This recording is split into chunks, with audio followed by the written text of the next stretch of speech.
He fixed the stranger's wheelchair without knowing who she really was. What happened next melted millions of hearts. He thought he was just fixing a broken wheelchair. But what he repaired that day was something much deeper. The heart of a woman who had lost faith in people. What happened next will leave you speechless. The crowd froze. A man in a dusty blue work shirt was kneeling in the middle of the park, his hands trembling as he tightened a small screw on an old wheelchair.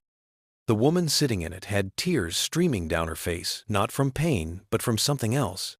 Her trembling hand reached out to stop him, whispering, "Please, don't do this. You don't understand who I am."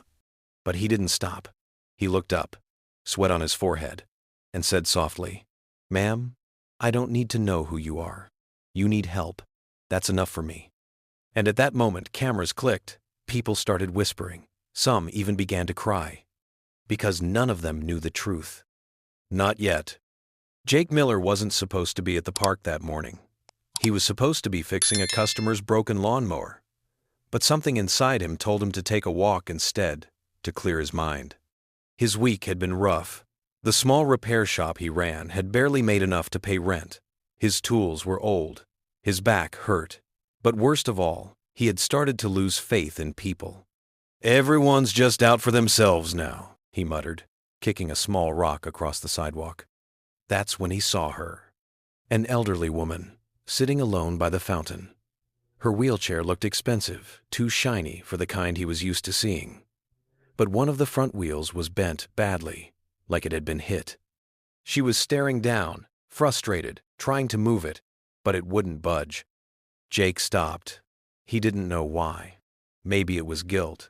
Maybe it was his mother's voice in his head. Never walk past someone who needs help, Jake.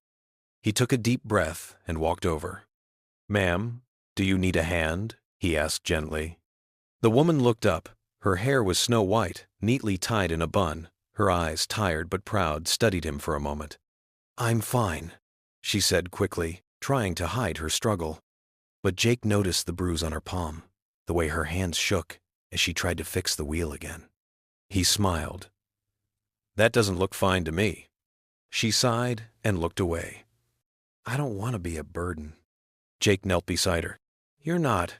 You just need a wrench and some kindness. Lucky for you, I've got both." He pulled out his small toolkit, the one he always carried, even on his worst days, and started working. People passing by barely looked. Some even frowned, as if helping someone was a strange thing to do. "Why are you doing this?" the woman asked quietly. Jake shrugged.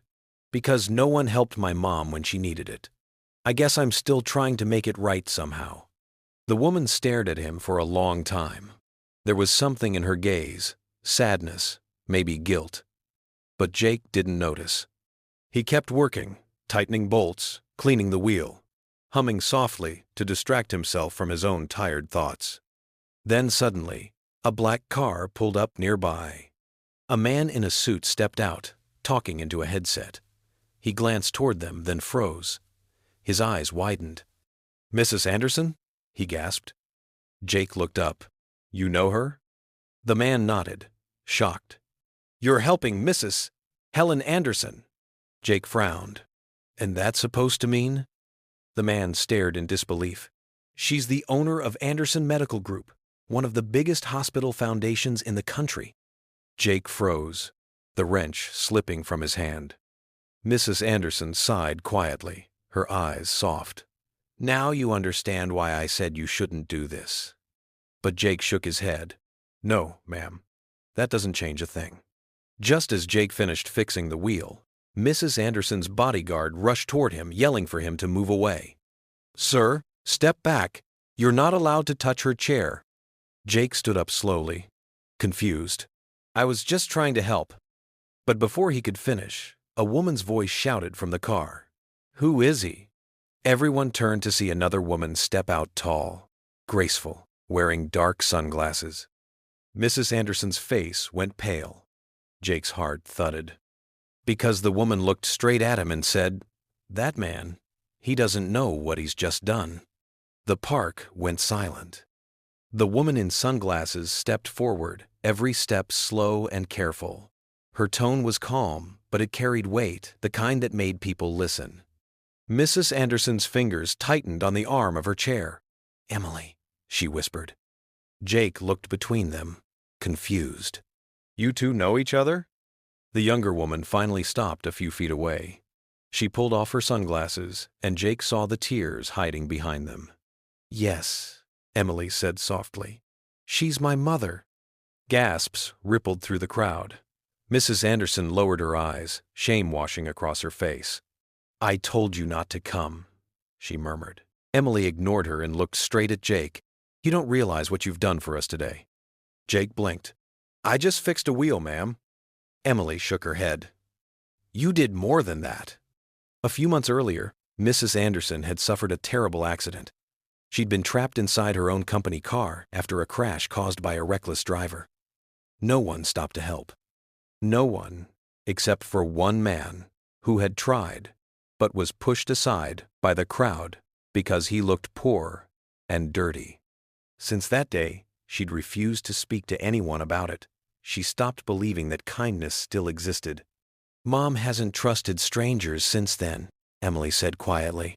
"Until you showed up." Jake stared at the ground, his heart squeezed.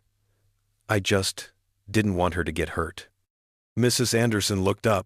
"And yet you fixed the thing that's been holding me back, both the chair and my faith in people." She reached into her bag and pulled out a small white card. "My foundation repairs medical equipment for families who can't afford it, but we need people who care, really care, to join us. Would you work with us, Jake?" He blinked in disbelief. "Me?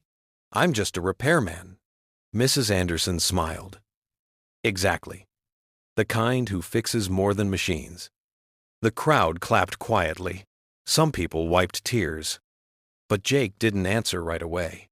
His hands were shaking again, not from fear this time, but from the weight of the moment. He finally nodded. "If I can help more people like you, then yes, I'll do it." A few days later, Jake received a letter in the mail. Inside was a check, enough to pay off his debts and reopen his small workshop. But there was also a note, written in neat handwriting. "For the man who reminded me that kindness still exists, Helen Anderson." At the bottom, a single line. "Fixing hearts starts with fixing one act of kindness." Jake smiled, tears in his eyes.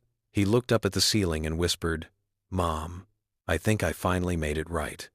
Sometimes the smallest act of help can change a life, not just for the one you help, but for everyone who sees it. Because kindness, once seen, multiplies. And if you believe that the world still has good people like Jake, share this story to remind others that one simple act can melt even the coldest heart. Like this video, and don't forget to hit the subscribe button and turn on the notifications bell so that you won't miss any of our latest stories. See you in the next video.